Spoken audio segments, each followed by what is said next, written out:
And I had this crystal clear image in my head for like 6 months of this product, exactly how it's gonna look like, how much money it was gonna make me, and how it's gonna change everything. But I guess I should have known better.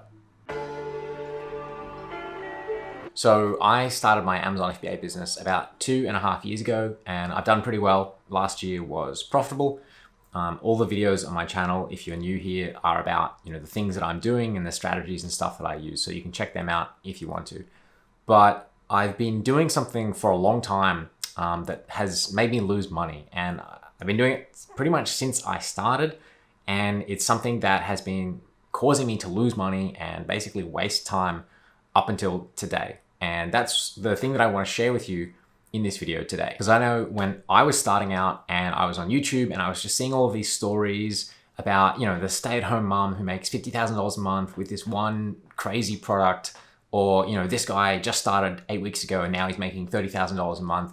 And I was really skeptical about all of those stories. And I was wondering, and maybe you're wondering too, like, what's the secret? Is there some sort of secret, something I'm missing out on? And I'm making this video because I want you to know that sometimes it doesn't work out that way, or a lot of the time it doesn't turn out that way. And that's the secret, because definitely Amazon FBA just requires so much money at the start. And it's not just like you put in the money once, you're putting in more and more money over time. And not just the money, you're also investing all of this effort and this energy. And at the start, for sometimes a long time, you don't see anything coming back. And you start to wonder, well, at what point do I start getting money back? At what point does this thing actually, pay me back and become a business? And I know that it's pretty difficult to keep doing what you're doing day in and day out when you're putting the money in, putting the time in, and just not getting anything back. So this story about my product, this problem that I've had and still have, this starts when I was around about 6 months into my own Amazon journey. So I had launched my first product, that failed. I've already made a video where I go through the lessons that I learned with my first product. So I'll put a link up there for that one. But my first one had failed, but I'd also launched 2 more very close after it, and they had succeeded. So I was making money through Amazon pretty quickly, very quickly actually.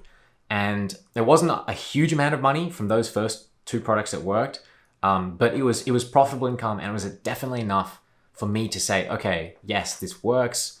I'm ready to scale this, to go big basically. And so from those first 3, the one failed, I had 2 that succeeded. Then I quickly started, launching more and more products. And my confidence was growing because the ones that I was launching, they were working too. And I was starting to invest, more and more money in each of these products. Like I said, I had seen both sides. So I'd seen what happens when you put money in and you don't really get any more money out. Maybe you get that money back, but nothing else. And I'd also seen the other side where you put money in and it comes back quite quickly. So I was pretty confident. And about 6 months into doing this, I had sort of worked out a method that was working pretty well for me. And I saw this niche that at the time it was related. It was quite closely related to the stuff that I was already selling, or the niches that I was already selling into. But it was a bit different. It was just closely enough related that I thought I sort of had it figured out, and I could take this knowledge that I'd learned and apply it to this new one. So it was giftable. It was very seasonal, very Christmassy. So it was something people would be giving as gifts. So I knew that this was in like the middle of the year. I knew that I had to get this all running quickly before December to get the bulk of the sales. And it looked good. The products, again, were related to the ones that I was selling. I thought I saw this hole in the niche, or this place where I knew I could improve the packaging, particularly because it was giftable. I thought I'd make this really nice gift set. And I could see like some good ways of doing it. I could see a few other people in that space as well, and they were doing it well. I thought I could do it at least as good as them, if not much better. And I don't know, depending on how many videos of mine you've watched, like differentiation and doing this process of improving, like looking at what's already there and then figuring out a way to do it better, that was important back then. And it's, just getting more and more important. And I'm pretty good at it, or at least I thought I was pretty good at it. I do think I'm good at it now, but back then I also thought that I was, a hot shot at doing this. So I went into it, immediately with this idea of just very clearly visualizing already I knew what I wanted the packaging to look like, what I wanted the gift experience to look like. the gift set, the designs I was going to use. And I had that really clearly in my mind for it was like 6 months before. So I immediately went on to Alibaba to start trying to source the designs that I had in mind. And that's kind of where things started to get a bit difficult. I'm experienced with talking to suppliers, but I'd never really gone very far with suppliers that didn't speak very good English. But the supplier that I found in the end for my products, their English was passable, and so we could understand each other. But the level of information flow between myself and their factory, it wasn't 100%. There were things left or lost along the sides, and I don't even know how much was lost. But looking back, that was probably one of the reasons why all of these other things were going to happen. So I found this supplier. They were really the only supplier that could do exactly what I wanted. The only ones that I could find anyway. And I guess I made that decision then and there to, take the risk, to jump in and to go for it. Even though I kind of had, definitely that doubt was there because it was different to what I'd experienced before. So my idea was to have this one main design, which was very similar to the ones that were already selling. But then what I was going to do was I was actually going to have a whole bunch of different designs that were complementary. They look quite similar. They're all really nice, I thought. And they would all go in together as a variation, basically. So very similar designs. And this supplier, they could supply all of those designs that I wanted. And they were actually the only ones that could do that. And none of these other designs existed on the market. So I thought, and they all looked really nice for the same reason that the main one looked nice as well. So I was applying my creativity to this, and it just felt like a really good thing. My gut was actually at that time, it was telling me that it was a good idea. So I sometimes you do have to go with your gut, but I guess looking back, your gut isn't always right, especially if you're doing this and you've only been doing it, if this is your first time or you've just been doing it a few months. You can also pretty easily verify whether these things are correct. You can test Facebook ads, for example, with different designs. You can test surveys, for example, pickfu.com, pickfu.com, I think it is, and basically sort of replace that gut or that intuition a bit with real data. But I didn't do that. So I had that idea in my head, and that was the one that I was going to go with. So that was the first issue, was finding the supplier, and I couldn't find the perfect supplier. Then the next problem that I ran into was when I was dealing with this first supplier, they couldn't actually do the packaging that I needed. And again, I had this very specific idea in my head. I don't know, going back, I actually don't know whether I should have just been more flexible and compromised, or, maybe it was just a dud from the start. I still don't know. But anyway, in whatever case, I decided to go for a second supplier, and these guys wouldn't communicate with another supplier for me, so I had to go and find them separately. And because this supplier was in a really remote area, things just started to kind of snowball in complexity, and you can probably kind of see where this is going. But I had to find another supplier. There were none in the area who spoke English, so in the end, or who were on Alibaba, sorry. So I had to use a sourcing agent to go and find them locally for me. So I did that. The sourcing agent was fine. They were communicating to this other supplier. Again, being local, it was just hard to get anyone who spoke English. And so the sourcing agent was talking to both my supplier, who didn't speak very good English, and then the local supplier the box supplier, who didn't speak English at all. And that was sort of the arrangement that I had. And then I had these 10 different designs that I wanted to do, the one primary one and all of these other ones, the secondary designs. So it was going to be 10 different ASINs that I was launching at once. Bad idea, by the way. And so then what I encountered after going through this process of looking for, it was a few months. So I started in February. I had the supplier, towards the middle of the year. After 2 months of looking, I had the relationships locked in. The designs that I wanted, I already knew. And then the next problem was actually trying to get the right products to be made. And first of all, just recognize that things get complex real quick. Okay, so it took me a long time to get the right products made, just the right specifications. And then it's the quality wasn't good. And when you're communicating through somebody else, through a third party, it's just really hard to get your message across. And I did not get my message across very well. And so time was being wasted. I got to the stage of getting samples that I was happy with. So this was for the packaging. The products I was happy with the design of the products, and then it was the packaging. So I got the packaging to where I was happy with it. And then I made a purchase order with both parties separately because they weren't really communicating with each other. So I had two purchase orders. I had an agreement to make packaging, and then an agreement to make the product, and then another agreement between the box supplier and the main supplier to then communicate and organize and put everything together in the main supplier's factory. That's when I hit another problem where the boxes were made okay, but it took them so long to make, and I just couldn't do anything about these delays that I couldn't really communicate with them to even figure out what the issue was. So I kind of had my hands tied. I couldn't go out and find, another box supplier because I already had this agreement with this first supplier. And in the end, then this is where stuff just started to go off the rails. Like, I just was losing control of this situation. Finally, when I was happy with the quality, they went to send the boxes to the other manufacturer. So this is the one who had my real products, and my supplier with my real products told me that they'd been waiting too long, and so they'd actually shipped out my products for somebody else's order. They'd given my products away. Now they were going to make new products for me, but essentially they weren't able to wait for these boxes to come because the boxes were delayed, but they also didn't tell me that they didn't want to wait, and so they had just given the order away. With more hindsight now, so this was a while ago when this happened, with more hindsight, I understand that a bit better now, but it felt really disrespectful, honestly. And I was pretty new to this. I didn't really know what to do. But again, it's like, you put the deposit down, you can't really pursue people in China for things like this. You are controlling the risk by just paying a deposit, but like at the end of the day, you ideally want to be able to get the goods and just send them. So whether it takes 1 month or whether it takes 3 months because of these delays, like I still kind of had my hands tied. So I had to wait longer, and then the boxes were at the box supplier for like basically until Christmas. And then eventually everything was finally put together in that supplier. And behind the scenes, I was still getting all of the photography done, listing optimization, all that sort of stuff. I had that already waiting.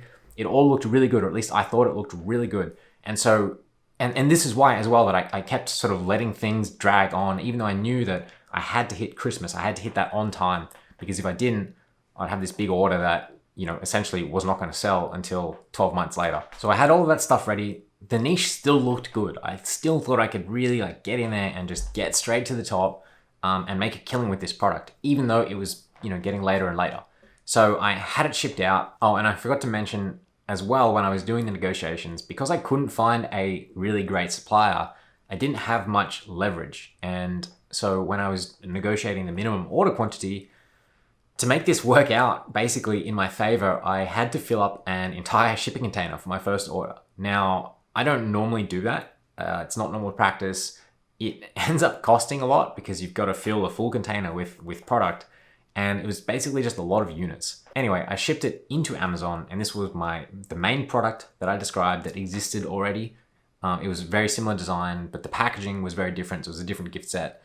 And then I had all of these other listings that I was going to combine into one parent listing with slightly different designs that I thought were all very sort of unique and cool looking. Now, what I was banking on with doing this was, firstly, that those designs were going to be good, that they would be attractive. They didn't exist, so I thought they would just sell well.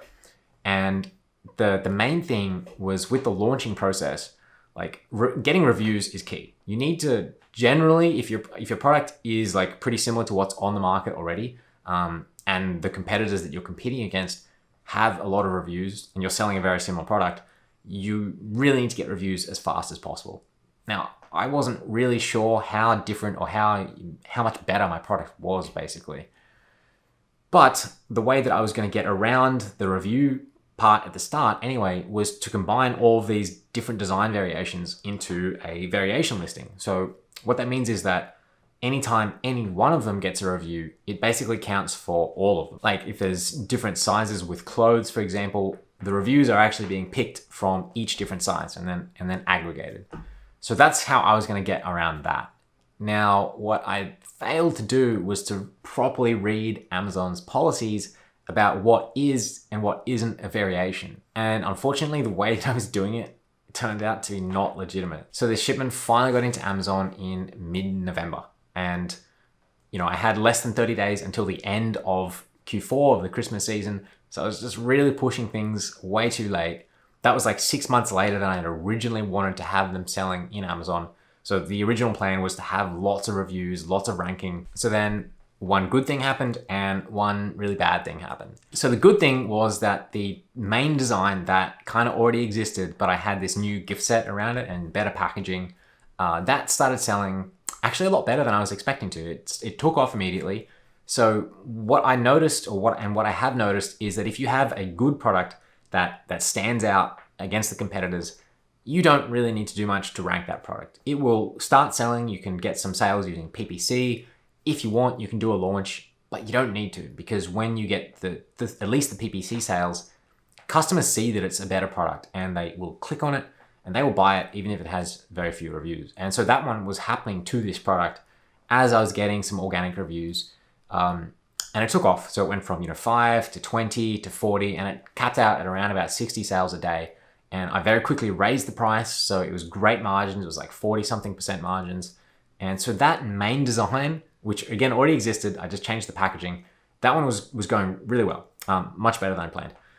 But all of the other ones, which I was bringing onto the market as these new products that I thought were going to be, my secret weapon basically to bring into this niche, they weren't as popular. It was that main one was really dominating, and I had them as a variation. So the bad thing that happened, it was all of these listings that weren't that popular by themselves. They were kind of getting pulled along by this main, much more popular one. And then, as it turned out, they weren't a legitimate variation listing. And for whatever reason, I don't know whether it was Amazon just found it or somebody reported it. It could have been whatever, but that listing actually got split up. So I woke up one day and, I checked my sales, and the main listing had sold 60, and then all of the other listings, which had been selling a few units each per day, none across the board. And then I went and I quickly checked the listings, and yeah, it was just the main one. And then all of the other ones, I now had like 9 or 10 or however many it was, separate little designs.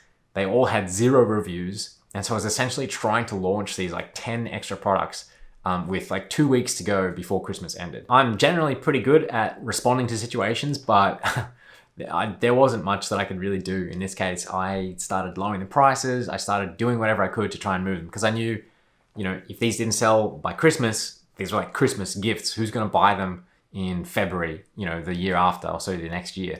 And sure enough, straight afterwards, sales just dropped off a cliff for all of those designs. I'd sold some out, but I had some left.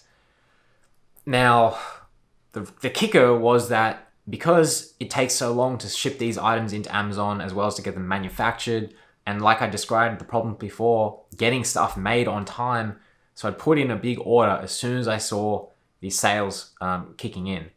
And I, again, had ordered a full container of all of these different designs. And now they all had 0 reviews and they weren't selling. And it was just like, complete chaos. I started, lowering the prices way down. The main design stopped selling as well, not very well. And so I had like 1,000 units or something like that of these big units already paid for, already coming into Amazon in this big container. And I was just like, and I knew that I would be probably liquidating these or doing something with them basically. And that was really frustrating and really crushing, especially because the first batch, particularly the main design, had done really well. It had been really profitable for that really short period of time, and it completely paid itself off, probably returned. It was more than 100% ROI. I can't remember how much exactly, but I made like a handsome profit. And so of course I'd expected just by reinvesting that I would then, double my money again. And that's sort of the business model. That's how it works.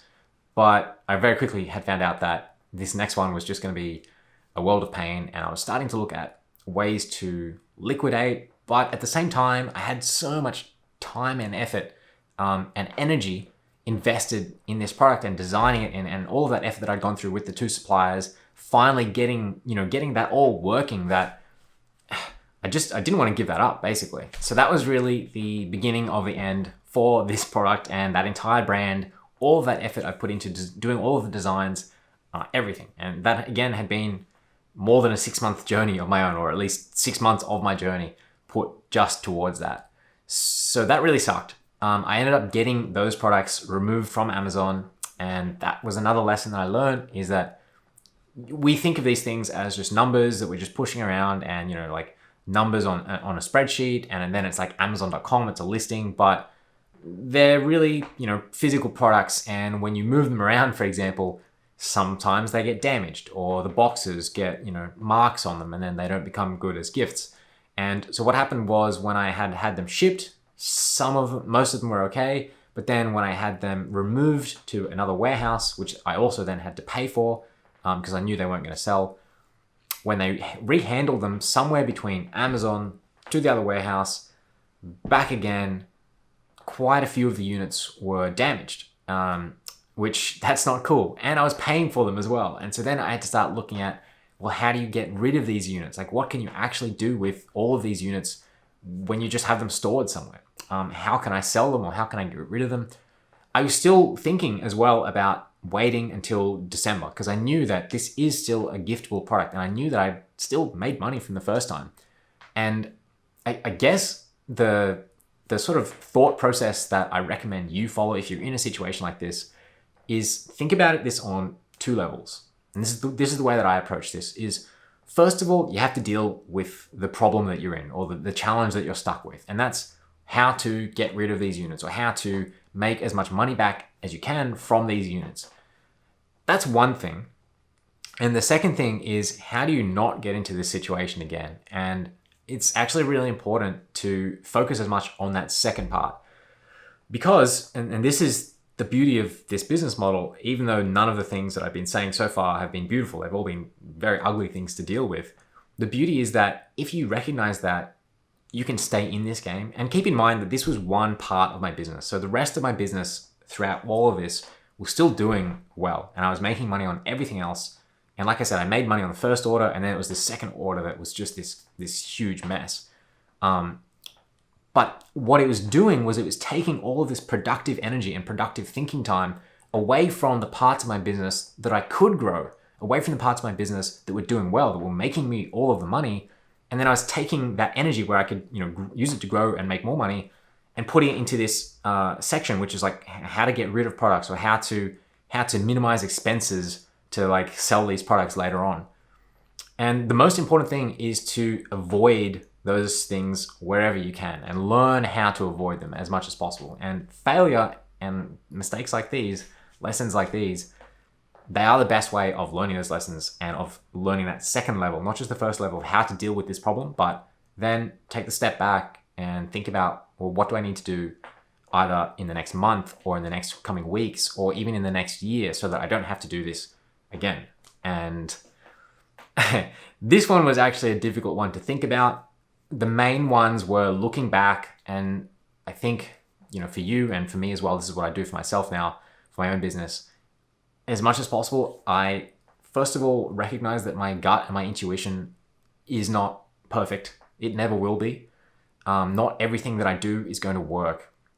And that's really important, because sometimes we can put, you know, a lot of money into these things, hoping that they work. But even if you're an expert or a guru, you don't get everything right 100% of the time. We never will. And so, like, I probably would have just cut it off right at the start. As soon as I realized that I couldn't get the right supplier, I was pursuing this idea that I was just pursuing it so heavily because I had so much invested in it, which is not a good reason to pursue anything, by the way, just because of things that you've done in the past. It's called the sunk cost fallacy. I recommend you look it up. It's a good way to think about things, is just recognizing that you need to evaluate them based on future potential. So when I saw that, you know, like, I was dealing with suppliers that didn't speak English, I was dealing with suppliers that weren't reliable, I couldn't get the product quality that I wanted for so long, I would have cut my losses. I definitely would have cut my losses going forwards. And for all these future product launches since then, anything between then and now, I haven't had that same problem. So that's kind of worked. The other thing is just test your product improvements they have to actually really add value. And in this case, like I said, the one that worked the best was the design that already existed. And then I improved it with my packaging and sort of the gift set changes. But then those other designs that didn't exist at all, I had pretty much just assumed that they were going to work better. And in fact, they didn't, or at least they weren't as good as the main one. So I should have just got more of that particular design. So I'd recommend either doing incremental improvements or at least like testing with data somehow using PickFu or split testing to see whether your idea really does resonate with the customers that you're looking to sell it to. You can still use reviews and whatever else, like on Amazon listing, on competitor listings, you can see when customers are writing reviews. That is real data, but like I wasn't getting that from any of that. I just made it up, thought it was a really cool idea, ran with it, for a full shipping container, and then I paid the consequences as a result. The last thing that I think was a really important lesson for you to take away from this is play by Amazon's rules. So my launch strategy, I was avoiding this whole review, bottleneck or this constraint of like how to find reviews organically by building this variation listing. And variation listings are a legitimate thing, but not in the way that I wanted to do it. And I should have looked at that and gone, well, this won't actually work. Or if it does work, it only works because I'm using a little hack or a little workaround. And, you can make your own decisions about those things, like sort of going either gray hat or black hat or like breaking Amazon's rules. But keep in mind that then you're increasing this risk, right? And whenever there's risk, that's when things go wrong. And when you took a risk and it didn't work out the way that you wanted it to, that's on you pretty much. And that was on me. That was my decision. So since then, I play that really safe. And if there's something that I think could go wrong like that, I'm at least going to make it a decision that doesn't matter that much. I'm not going to ride $13,000 to $15,000 in a full shipping container on that one thing. So that was a period of tough love for me for sure, where I went from this, feeling like a hotshot. I changed my life already. I'd moved to another country at the same time. And so my business was booming and everything was just going my way. And then I got knocked down and I went through all of this hassle and realized that, even the best of us, and I'm certainly not the best of us, but, nobody's perfect. We all make mistakes. So keep that in mind when you see these success stories, when you see stories like mine and everything else you see out there on YouTube. That's not always the way it is. And even if it is like that, there are always failures. There are always mistakes made that went into that. And if you're going through that now, if you are making mistakes or you don't know whether you're going to make mistakes, have faith in the process, trust the process, trust the journey. Recognize that this is not a short-term thing. It's a long-term sustainable business, but sometimes you got to take these hits. It really happens to all of us. The result is so worth it. The end result is incredible. It's truly changed my life. I hope you can realize this from my videos, from my channel, but there's this other side to it. And I just want you to know that that other side exists and you need to be ready for it. You need to go into this with realistic expectations and understand that this can happen. It does happen. So I hope that you found this valuable. I hope that it has been a learning experience for you like it has been for me. If you haven't already, then make sure to subscribe to the channel if you want to learn more from me as well. Give the video a thumbs up if you found this valuable, if you connected with this, or if you've had some sort of experience like this as well. And if you agree that it's important that we share these, not just the successes, but the failures. If you agree with that, then leave me a comment down below. Like the video and leave me a comment and let me know what your experience was. I want to hear it from you. Oh, and I'm going to leave you with a link to that first product, the one that failed, all of the lessons I learned from that. That's up here somewhere. Click on that, check it out, and I'll see you in the next video.